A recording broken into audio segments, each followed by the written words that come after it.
The grain elevator near Humboldt had a hard time keeping up with all of the trucks dropping off corn today. And that's because 14 combines were working the Dwayne Struck farm all at once. As KELOLAND's Tom Hansen shows us, they were there to help his family bring in the corn after he died this summer.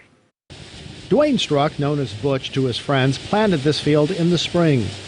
The corn soaked up the sun, and now his friends are doing the last of the work left behind.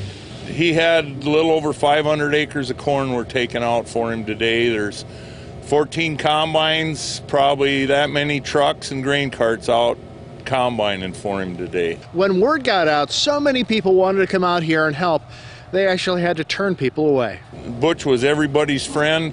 Whenever somebody needed something, Butch was there to do it. I mean, no questions asked, he showed up.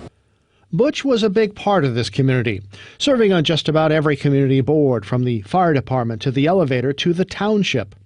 Butch passed away in June, a loss that impacted many. And they never thought that when he planted the seeds in the spring, he would not be around to harvest this crop. He was my best friend.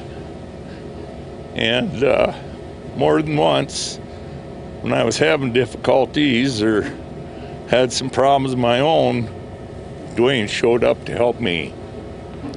So we talked just about every day. And it was really a shock when he passed away, but we all hope he's in a better place. So, near Humboldt, Tom Hansen, KELOLAND News. Struck also planted soybeans. His friends and neighbors have already harvested those as well.